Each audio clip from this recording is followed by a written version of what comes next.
Xenosaga Trilogy is one of the most popular classic RPGs on the PlayStation 2, conceived and created after Tetsuya Takahashi, the director of Xenogears, left Squaresoft. He founded his own company called Monolith Soft, and this amazing series finally began. So today, we are going to take a look into 10 things you may not know about Xenosaga, episodes 1, 2, and 3.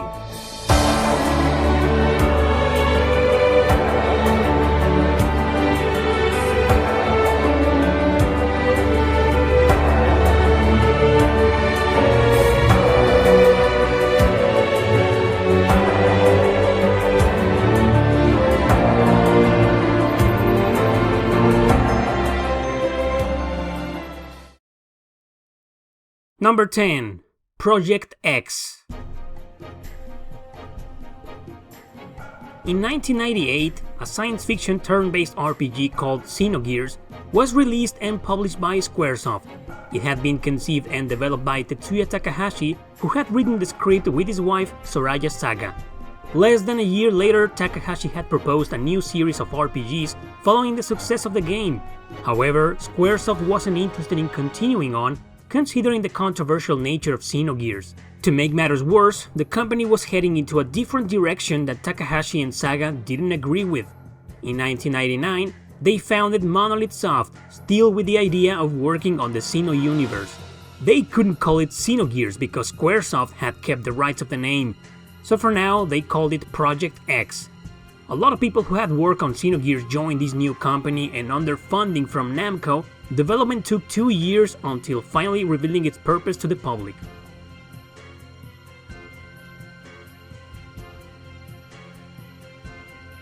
Number 9. There were going to be 6 games. Takahashi had proposed 6 games as a new series in the Xeno universe. The result was Xenosaga. Namco agreed to this, so production began.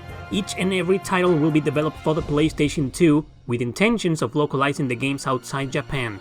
Xenosaga Episode 1 was released on February 28, 2002.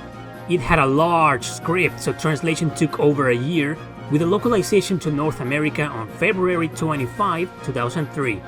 The game was a commercial success in both countries, selling over 1 million units worldwide. Monolith Soft, however, started going under several changes, so Takahashi made a decision, perhaps under pressure from Namco, a decision that would negatively affect the future of the series and cut a 6 games project into 3.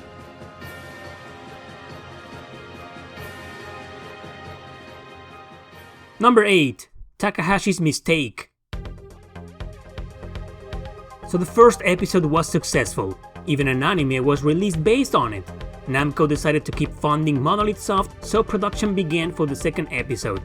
Nevertheless, and for reasons undisclosed, Takahashi felt the need to step down from director and writer, giving priority to a new team of young developers. 2 of these people were Ko Arai, who will direct the game, and Norihiko Yonesaka, who will bring the draft together from Takahashi and his wife into a script. Yasunori Mitsuda, who had made the music on the first game, was also gone. These drastic changes led the game to be, well, drastically changed. Graphics and art looked vastly different, cutscenes were longer but rushed, ironically. Battle system had been watered down, still retaining several characteristics from the original, but feeling somewhat alienated at the same time. Story ports were removed, with the game mainly focusing on the character Junior and his relationship with Albedo. Xenosaga Episode 2 was released on June 24, 2004, February 15, 2005 in North America, and, thanks to a partnership with Sony, on October 28, 2005 in Europe. It was well received, but criticism was harsh in some areas. It didn't sell well as its predecessor had done.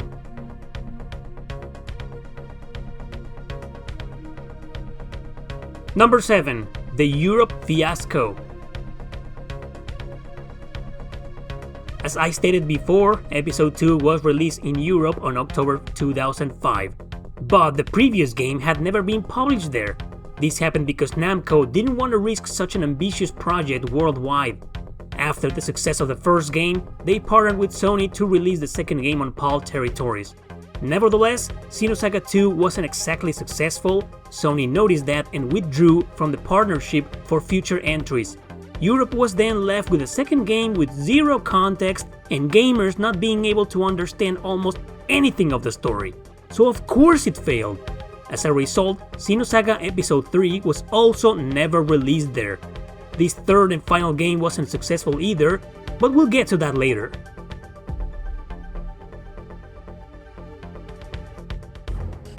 Number 6. Controversial nature. Xenogears was a big risk for Squaresoft, considering the script was full of philosophical and religious themes. That's one of the reasons why they didn't invest on Xenosaga. A big influence of this trilogy has always been the work of Friedrich Nietzsche, a German philosopher from the late 19th century. If you've played these games, you've probably noticed they have subtitles in German. Translation for these are: Episode 1, The Will to Power, based on a collection of notes from Nietzsche.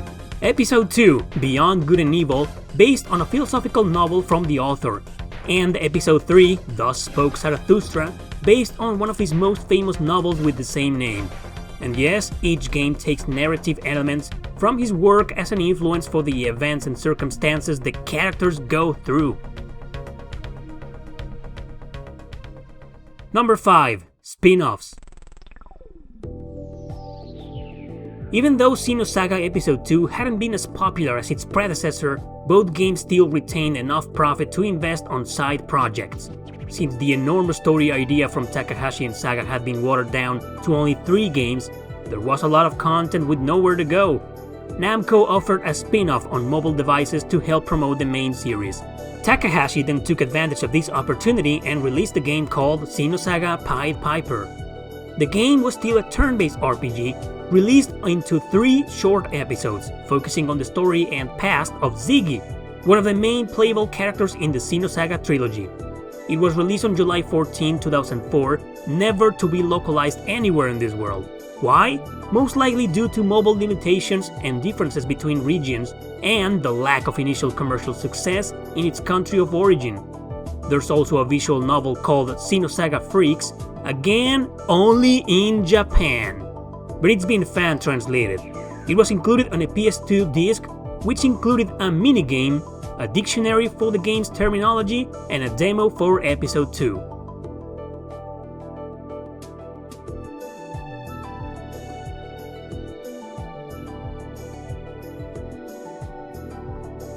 Number 4. Remake. Believe it or not, there was a remake of the first 2 episodes, which proves once again that at least in Japan they both have been successful. They were butchered, however, into a Nintendo DS cartridge, with redrawn artwork and gameplay modified for a portable system. Takahashi was finally able to include some story elements that he couldn't do in the PS2 original versions, so these 2 games, fit into one, included additional content. Published on March 30, 2006 in Japan, only to meet low sales and commercial disappointment. Therefore, this small remake was also never released outside Japan.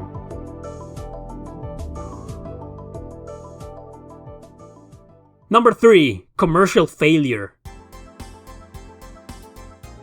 The trilogy is a huge cult classic nowadays, beloved by many, with specific praise going to the first and third episodes. But the truth of the matter is, only the first one was successful worldwide. Xenosaga Episode 3 was released on July 6, 2006 in Japan and August 29, 2006 in North America, now published by the rebranded Namco Bandai Games. Thanks to all the changes within Namco and even Monolith Soft, the game, having been the epitome of the series, failed at its release. It didn't even sell half of what the first game had sold worldwide. Takahashi and team obviously worked extra hard to reach a proper conclusion to the story, benefiting from a budget that allowed them to improve graphics and gameplay mechanics. The game was a masterpiece in my opinion, but it was the series as a whole that had disappointed players and critics all around the world. Thanks to this, not too many copies exist of the game, which is why it became rare and expensive nowadays.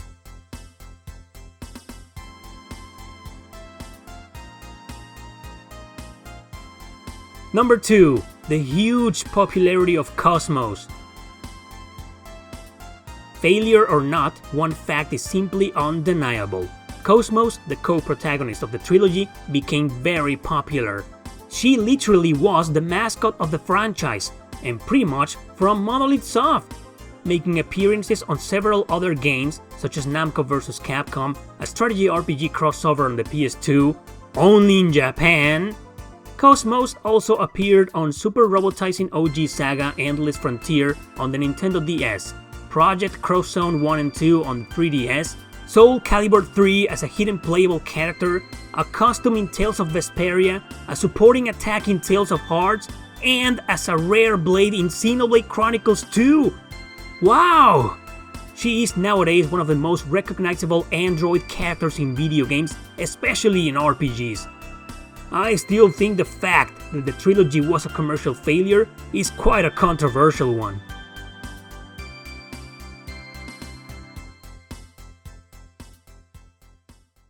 Number 1. Xenoblade Chronicles almost didn't exist. Probably the most shocking truth of the Xenosaga series is the one connected to the extremely popular Xenoblade Chronicles. I mentioned before that the trilogy was a commercial failure, right? I also mentioned that Monolith Soft overworked on Xenosaga 3 in hopes of saving the franchise. Alas, it didn't, and all their efforts went to hell. Takahashi explained in an interview that he and the team were not only burned out, but also depressed. Morale was low, so he thought of a new project that could revitalize his team. Namco was gone as a financial resource, so miraculously Nintendo stepped in. How they ended up publishing this new game is a story for another time, but what can I say right now that everybody doesn't already know? Xenoblade Chronicles was a critical commercial success, and it saved Monolith Soft from a possible bankruptcy. In other words, Xenoblade Chronicles wouldn't exist if the Xenosaga Trilogy hadn't failed first. Okay everybody, that was my take into the Xenosaga franchise, a fantastic trilogy and a big influence for science fiction RPGs. If you know more facts about it, feel free to share them in the comment section below. Thanks for watching, don't forget to subscribe and share this video with your friends. See you next time!